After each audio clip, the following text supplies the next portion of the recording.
ಎಲ್ಲ ಅನ್ನದಾತರಿಗೆ ಕೃಷಿ ವಿಶ್ವವಿದ್ಯಾಲಯ ಧಾರವಾಡ ಕುಲಪತಿಯಾದ ಡಾಕ್ಟರ್ PL ಪಾಟೀಲರ ನಮಸ್ಕಾರಗಳು. ರೈತ ಬಾಂಧವರೇ, ತಮಗೆಲ್ಲ ತಿಳಿದಂತೆ ಧಾರವಾಡ ಕೃಷಿ ವಿಶ್ವವಿದ್ಯಾಲಯ ರೈತರ ವಿಶ್ವವಿದ್ಯಾಲಯ ಎಂದು ಪ್ರಖ್ಯಾತಿ ಪಡೆದಿದೆ. ಪ್ರತಿ ವರ್ಷದಂತೆ ಈ ವರ್ಷವೂ ರೈತರ ಜಾತ್ರೆ ಎಂದೇ ಪ್ರಸಿದ್ಧವಾದ ನಮ್ಮ ಕೃಷಿ ವಿಶ್ವವಿದ್ಯಾಲಯದ ಕೃಷಿ ಮೇಳವು ಬರುವ ಸೆಪ್ಟೆಂಬರ್ 13ರಿಂದ 16ನೇ ತಾರೀಕಿನವರೆಗೆ 4 ದಿನದಂದು ನಡೆಯಲಿದೆ. ಈ ಒಂದು ರೈತರ ಜಾತ್ರೆಯಾದ ಕೃಷಿ ಮೇಳಕ್ಕೆ ತಮ್ಮೆಲ್ಲರನ್ನು ಹೃತ್ಪೂರ್ವಕವಾಗಿ ಸ್ವಾಗತ ಬಯಸುತ್ತೇನೆ. ಎಲ್ಲರೂ ದಯವಿಟ್ಟು ಈ ನಮ್ಮ ಧಾರವಾಡದ ಕೃಷಿ ಮೇಳಕ್ಕೆ ಆಗಮಿಸಿ ಅದರ ಲಾಭವನ್ನು ಪಡೆಯಬೇಕಾಗಿ ನಾನು ಈ ಮೂಲಕ ತಮ್ಮೆಲ್ಲರಿಗೂ ವಿನಂತಿಸಿಕೊಳ್ಳುತ್ತಿದ್ದೇನೆ. ಈ ವರ್ಷ ಪೌಷ್ಟಿಕ ಆಹಾರ ಭದ್ರತೆಗಾಗಿ ಮಣ್ಣಿನ ಆರೋಗ್ಯ ಮತ್ತು ಸಾಂಪ್ರದಾಯಿಕ ತಳಿಗಳು ಎಂಬ ಶೀರ್ಷಿಕೆಯಲ್ಲಿ ನಾವು ಕೃಷಿ ಮೇಳವನ್ನು ಹಮ್ಮಿಕೊಂಡಿದ್ದೇವೆ. ಈ ಕೃಷಿ ಮೇಳದಲ್ಲಿ ಸುಮಾರು 700ಕ್ಕಿಂತ ಹೆಚ್ಚಾಗಿ ನಾವು ಮಳಿಗೆಗಳನ್ನು ವಿವಿಧ ವಿಷಯಗಳಲ್ಲಿ ಏರ್ಪಾಡು ಮಾಡಿದ್ದೇವೆ. ಪ್ರತಿ ವರ್ಷದಂತೆ ಎಲ್ಲ ಥರದ ಕಂಪನಿಗಳು, ಬೀಜ ವಿತರಣೆ ಮಾಡುವಂಥ ಕಂಪನಿಗಳು, ರಾಸಾಯನಿಕ ಗೊಬ್ಬರಗಳು, ರಾಸಾಯನಿಕ ಔಷಧಿಗಳು ಹಾಗೂ ಕೃಷಿಗೆ ಸಂಬಂಧಪಟ್ಟ ಅತಿ ಸಣ್ಣ ಯಂತ್ರೋಪಕರಣದಿಂದ ದೊಡ್ಡ ಯಂತ್ರೋಪಕರಣಗಳವರೆಗೆ ಇಲ್ಲಿ ವಿವಿಧ ಮಳಿಗೆಗಳಲ್ಲಿ ಪ್ರದರ್ಶನವಾಗ್ತಾ ಇದ್ದಾವೆ ಅನ್ನೋದು ತಮ್ಮೆಲ್ಲರಿಗೂ ತಿಳಿದ ವಿಷಯ.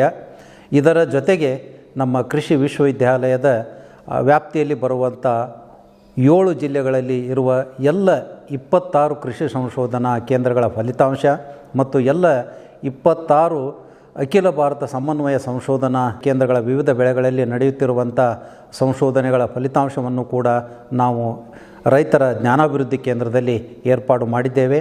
ಮತ್ತು ಪ್ರತಿ ವರ್ಷದಂತೆ ತಮಗೆ ಯಾವುದೇ ಒಂದು ವಿಷಯದಲ್ಲಿ ಪರಿಹಾರಗಳು ಬೇಕಾಗಿದ್ದಾರೆ ಅಲ್ಲಿ ಎಲ್ಲ ವಿಷಯದ ತಜ್ಞರು ನಮ್ಮ ರೈತರ ಜ್ಞಾನಾಭಿವೃದ್ಧಿ ಕೇಂದ್ರದಲ್ಲಿ ಕುಳಿತಿರ್ತಾರೆ.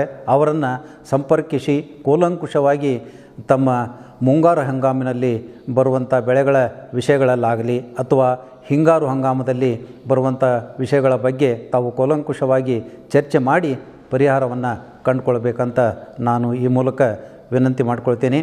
ಅಷ್ಟೇ ಅಲ್ಲದೆ ಪ್ರತಿ ವರ್ಷದಂತೆ ಮೊದಲನೇ ದಿನ ಬೀಜ ಮೇಳದ ಉದ್ಘಾಟನೆ ಇರ್ತದೆ.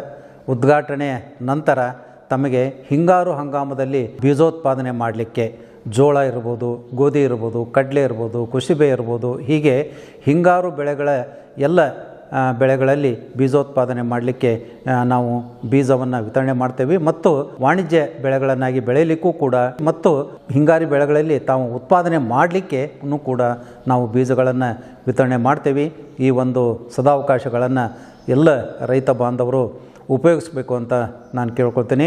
ಮತ್ತು ಹೋದ ವರ್ಷದಿಂದ ಕೃಷಿ ನವೋದ್ಯಮದಲ್ಲಿ ಪ್ರದರ್ಶನವನ್ನು ಏರ್ಪಾಡು ಕೃಷಿ ಮೇಳದಲ್ಲಿ ಮಾಡ್ತಾ ಬಂದಿದ್ದೇವೆ. ಈ ವರ್ಷವೂ ಕೂಡ ಕೃಷಿಯಲ್ಲಿ ನವೋದ್ಯಮದ ಬಗ್ಗೆ ಹಲವೊಂದು ಮಳಿಗೆಗಳನ್ನು ನಾವು ಪ್ರದರ್ಶನಕ್ಕೂ ಕೂಡ ಮೀಸಲಾಗಿ ಇಟ್ಟಿದ್ದೇವೆ.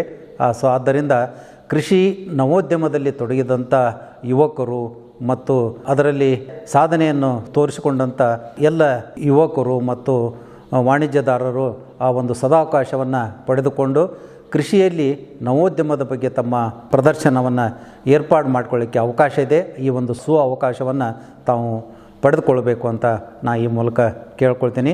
ಮತ್ತು ವಿಡಿಯೋ ಚಿತ್ರದ ಮೂಲಕ ತಮಗೆ ಕೃಷಿ ಮೇಳಕ್ಕೆ ಆಗಮಿಸುವಂಥ ಎಲ್ಲ ರೈತ ಬಾಂಧವರಿಗೆ, ಯುವಕರಿಗೆ ತಾವು ನೋಂದಣಿ ಮಾಡಿಕೊಳ್ಳೋಕ್ಕೆ ಅವಕಾಶವಿದೆ. ಇದರಲ್ಲಿ QR ಕೋಡು ಕೂಡ ಸೌಲಭ್ಯವಿರ್ತದೆ. ಆ QR ಕೋಡಿನ ಮುಖಾಂತರ ತಾವು ಈ ನೋಂದಾವಣೆ ಮಾಡಿಕೊಳ್ಳ್ರಿ. ಅಂದರೆ ನಮಗೆ ತಮ್ಮ ಬರುವಿನ ಬಗ್ಗೆ ನಮಗೂ ಕೂಡ ಕಾಳಜಿ ಇರ್ತದೆ. ತಮಗೆ ವಸತಿ ಸೌಕರ್ಯ ಬೇಕಿದ್ದರೆ ವಸತಿ ಸೌಕರ್ಯವನ್ನು ಕೂಡ ಮಾಡಲಿಕ್ಕೆ ಅನುಕೂಲ ಕೊಟ್ಟಂಗೆ ಆಗುತ್ತೆ. ನಮ್ಮ ಕೃಷಿ ಮೇಳ ಪ್ರತಿ ವರ್ಷ ಅದ್ಧೂರಿಯಾಗಿ ತಮ್ಮ ಬರುವಿಕೆಯಿಂದ ಒಂದು ದೊಡ್ಡ ಸಾಧನೆಯನ್ನೇ ಈಗ ನಾವು ಸಾಧಿಸಿದಂಗಾಗಿದೆ. ಹೋದ ವರ್ಷ 21,28,000 ರೈತರು, ಯುವಕರು ಈ ಕೃಷಿ ಮೇಳಕ್ಕೆ ಭೇಟಿ ಇತ್ತು ಎಲ್ಲ ಥರದ ಜ್ಞಾನವನ್ನು ಪಡೆದಿದ್ದೀರಿ. ಈ ವರ್ಷವೂ ಕೂಡ ಇನ್ನೂ ಹೆಚ್ಚಿನ ಸಂಖ್ಯೆಯಲ್ಲಿ ಭಾಗವಹಿಸಿ ಹೋದ ವರ್ಷ ಅತ್ಯಂತ ಹೆಚ್ಚಿನ ಸಂಖ್ಯೆಯಲ್ಲಿ ತಾವೆಲ್ಲರೂ ಆಗಮಿಸಿದ್ದರಿಂದ ನಾವು ಲಿಮ್ಕಾ ಬುಕ್ ಆಫ್ ರೆಕಾರ್ಡ್ಗೆ ನೋಂದಾವಣೆ ಮಾಡಿ ನಾವು ಈ ಒಂದು ಸಾಧನೆಯನ್ನು ದೇಶದಲ್ಲಿ ಅಷ್ಟೇ ಅಲ್ಲ ವಿಶ್ವದಲ್ಲಿ ಅತ್ಯಂತ ಹೆಚ್ಚು ರೈತರು ಮತ್ತು ಯುವಕರು ಸೇರುವಂಥ ಕೃಷಿ ಮೇಳ ಎನ್ನುವುದನ್ನು ನಾವು ಸಾಧನೆಯನ್ನು ಮಾಡಿ ತೋರಿಸಬೇಕಾಗಿದೆ. ಆ ನಿಟ್ಟಿನಲ್ಲಿ ತಾವೆಲ್ಲರೂ ಈ ಒಂದು ಕೃಷಿ ಮೇಳಕ್ಕೆ ಇನ್ನೂ ಹೆಚ್ಚಿನ ಸಂಖ್ಯೆಯಲ್ಲಿ ಭಾಗವಹಿಸಿ ಈ ಕೃಷಿ ಮೇಳದ ಒಂದು ಸದುಪಯೋಗವನ್ನು ಪಡೆದುಕೊಳ್ಬೇಕಂತ ಹೇಳಿ ನಾನು ಮತ್ತೊಮ್ಮೆ ತಮ್ಮೆಲ್ಲರಲ್ಲಿ ವಿನಂತಿಪೂರ್ವಕವಾಗಿ ಕೇಳ್ಕೊಳ್ತೇನೆ. ಧನ್ಯವಾದಗಳು.